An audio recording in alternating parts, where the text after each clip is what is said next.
Welcome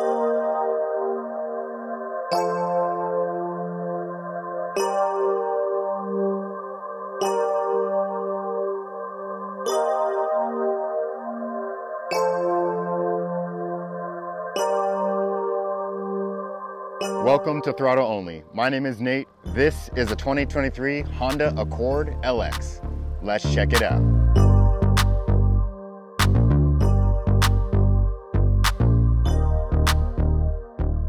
All right, so let's kick it off looking at this key fob. So this is the back of the key fob. It's gonna have a nice Honda logo there on the back, and then it kind of has this clear plastic that makes it look really nice.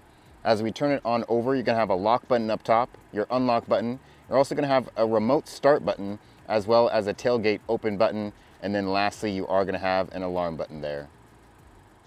All right, so I finally got my hands on one of these 2023 Honda Accords. I think they look super nice. Let's talk about this hood for a second. This hood looks very nice, especially in this gray color. You are gonna have two body lines on either side, just above the wheels, pretty much like every other sedan has, but it looks super good. As we come on down into the front, giant Honda logo there, that's gonna house all of your radar cruise control stuff. So this car actually is gonna have that option, which is super nice in an economy car. And then looking at this grille as well, this grille has a super nice design. It's very similar to a design in the interior of the car. I'll show you a little bit later what that looks like, but I really do like this grille design on this vehicle. So there's really not too much going on with the front of this vehicle. It's very minimalist, but it looks super good. Down below from the license plate, you're gonna have a little bit more venting. And then on the sides, you're also gonna have some side air curtains that are functional. The last thing I wanna talk about are these headlights. These headlights look super nice as well. I love the new headlight daytime running light that they have going on. And then of course, when you turn on your regular headlights, they will be LED projectors. All right, so looking at the side of the vehicle, looking at these wheels first. So these wheels are going to be the 17-inch silver painted wheels. They don't look too bad. However, just imagine if these were black or even in a gray matte color, similar to what this car looks like. I think it would look a lot better. Coming on back, you're gonna have a pretty nice mirror. It's not gonna fold or anything like that. No blind spot monitoring system. This is gonna be the lowest trim for the Honda Accord, so don't really expect too much. It's just a standard mirror. And then looking at these door handles are gonna have proximity sensing in them. You can also use the app to unlock this vehicle as well. There's also some pretty cool styling pieces on the side of this vehicle. The first one is gonna be at the rear. There's gonna be like these three lines that are going to be on the side of the tail lamps. And there's also gonna be some more up front here next to the headlights on the side. There's also gonna be some pretty nice body lines on this vehicle. One that is pretty pronounced above these door handles, and then you're also gonna have just some slight ones below the door handles closer to the floor. There's also gonna be a giant chrome piece that's gonna sit above these windows. Not a fan of that.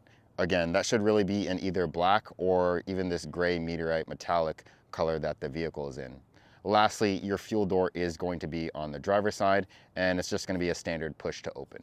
And then as we make our way to the rear of the vehicle, it's gonna have that nice, same sleek, simplistic design that we saw throughout the rest of the exterior.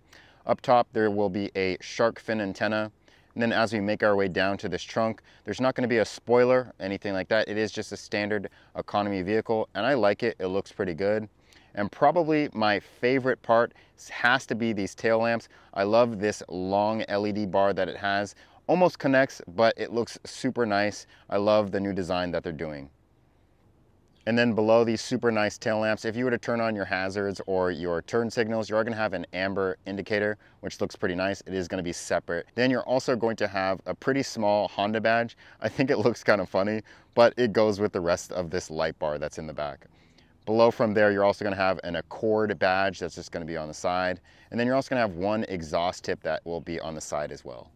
All right, so let's officially go over some of these specifications. So this is a 2023 Honda Accord LX.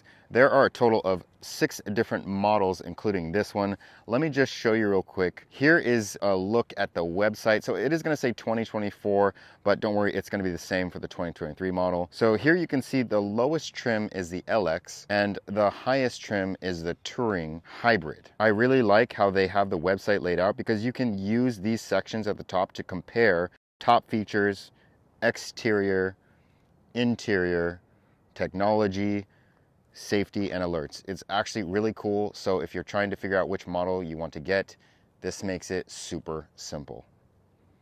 So this color is going to be Meteorite Gray Metallic. Starting MSRP is going to be $27,895 US. And this engine is going to be a 1.5 liter turbocharged 4-cylinder engine. It's going to push out 192 horsepower and 192 foot-pounds of torque. The transmission is going to be a CVT, and it is going to be front-wheel drive. And then as far as fuel economy, it will get 29 in the city, 37 on the highway. All right, so now let's hear how quiet this exhaust is. I'll even put it into sport mode to see how loud it gets.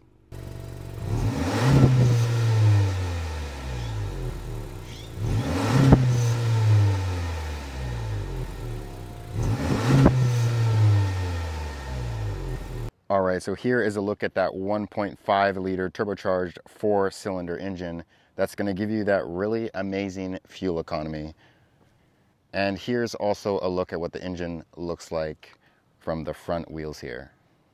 Okay, so now let's go ahead and take a look at the trunk space here. So we're going to use the key fob to unlock this trunk. Just look at how much room there is. Honda Accord logo right here. And you can put these seats down. You have to use this lever right here and just pull. And then actually underneath this mat here, you are going to have a spare as well. Just lift here. There's a jack, and then you can also see there is a spare underneath there as well. Let's go ahead and pull this lever, and I'll show you how much room there is. So with that lever pulled, you can pull this entire bench like this, and it will come down. Let me show you what it looks like from this side. And so that is a decent amount of room. There is a little bit of a floor right here, but honestly, not too bad. It would be even more room if this was a hatch and you didn't have this area here to load stuff in. Okay, so I'm now sitting in the back here. The driver's side is going to be adjusted for my own height at 6'1", and I have plenty enough room for my legs, my knees. Nothing's touching or rubbing. I have no issues whatsoever. And these seats look really nice as well. They are just gonna be like a standard cloth, but they have a nice looking texture to them. There's not gonna be a sunroof or anything like that in this vehicle. You're not gonna have any USBs down under the center console or any vents for you, but it does look very nice in here. And these door panels are pretty simple as well. No speaker on them. You're gonna have a small storage bins on them. You're gonna have one switch for your window controls, and everything is gonna be kind of this plastic material, except where maybe you'll place your elbow, and it will be just a little bit soft touch. Looking at the passenger door panel here, so you're gonna have some pretty standard plastic materials up here. Up here, it's gonna be a little bit soft touch. It'll be a little bit better actually down here. Very much nicer than the rear seats. You're also gonna have an unlock and a lock button as well as a window control switch. There will actually be a speaker back here. And then of course, 2 small storage areas as well. So these seats are actually going to be manual. So have your manual controls here. There's also going to be another one under the seat. And these seats again are super comfortable, and I think they look really nice as well. And then just in front of the passenger there, you're also gonna have a glove box, decently sized. And then also there's gonna have these really cool vents that's gonna run all the way across. And then if you did want to control them, you'll just have to move them like this, and then you can also close them. And this is a look at the dash. And as we look at the driver side door panel here, so you're gonna have a lot more switches here. It's pretty interesting though, because these front 2 windows are gonna have the automatic controls, and then the rear ones will just be standard. There's a look at the speaker and some of the storage here as well. And then as you come into the vehicle, pretty much the same thing that we saw on the passenger side. You're gonna have one single cool looking vent on this side. Inside the vehicle, let's go ahead and take a look at the center console space here. So also, this center console is probably one of the most comfortable center console spaces, armrests, that I have ever used. It is super nice. So go ahead, open it up. It's gonna be a push button, and there is a lot of room in there. And then you're also gonna have a 12-volt adapter as well, which is pretty nice.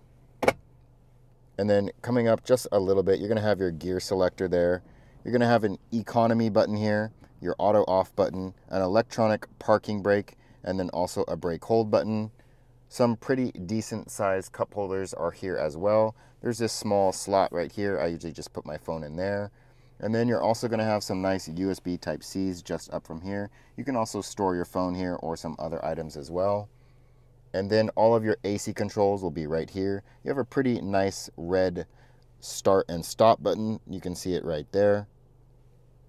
And then I really like these AC controls. They do have this nice illumination to them. There's some pretty nice texture on top of them as well.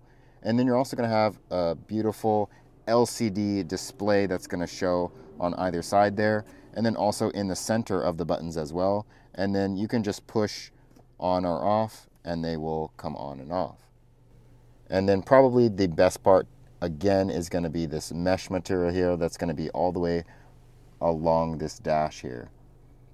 And then if you want to adjust them, all you have to do is swivel like this, and they have a nice feeling to them as well. And as far as your infotainment screen here, I'll go ahead and turn it on. So it is going to be pretty small. I'll hit menu here, and there are a lot of items you can configure: sound settings, Bluetooth, clock, system volumes, smartphone settings, RDS, display adjustment, touch panel sensitivity, and a lot more here.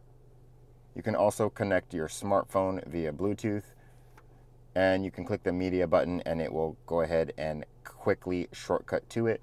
You're going to have radio and then phone options and then a volume knob and tuning knob right here. And now looking at this steering wheel, you're going to have a pretty nice Honda logo in the center. Down below from that, some pretty nice gloss black. This steering wheel is going to look like it's leather, but it's not. It's some pretty hard plastic.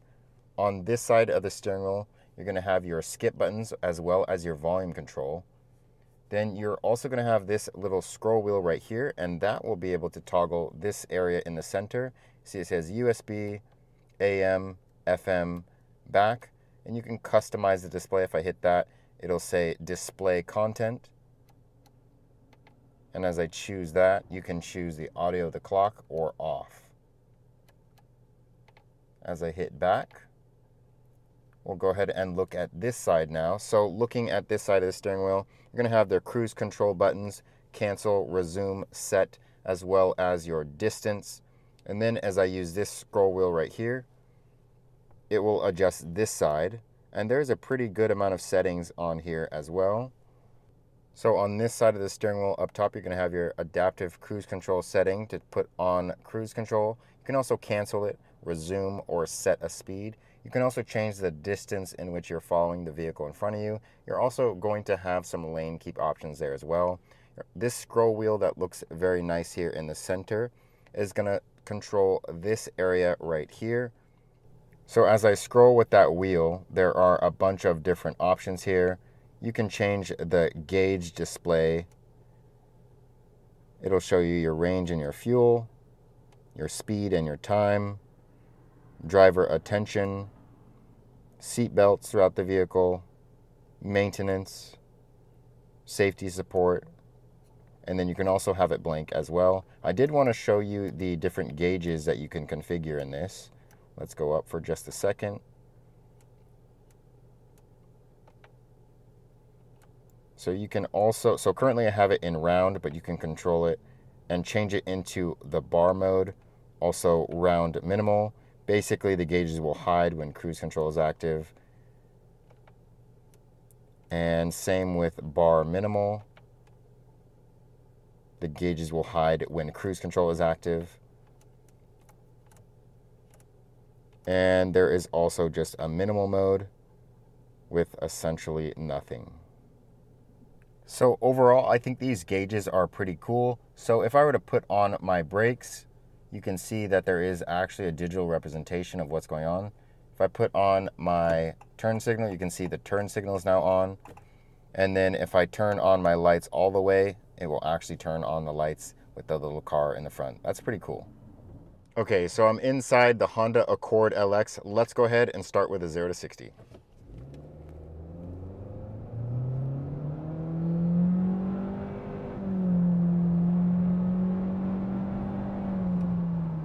Honestly, it's not too bad. I was getting about mid 7 seconds on my draggy, and I think that's enough for merging onto the highway. No issues with that. Primarily, this is going to be an economy vehicle, and it is super comfortable to sit in.